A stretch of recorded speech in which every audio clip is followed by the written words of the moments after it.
சஷ்டியை நோக்க சரவண பவனார் சிஷ்டர் புதவும் செங்கதிர்வேலும் பாதமிரண்டில் பண்மணி சதங்கை கீதம் பாட கிண்கிணியாட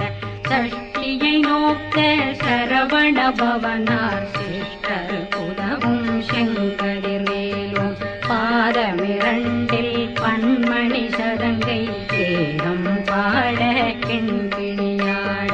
மைய நடனம் செய்யும் மயில் வாகனார் கையில் வேளாளனை காக்கவே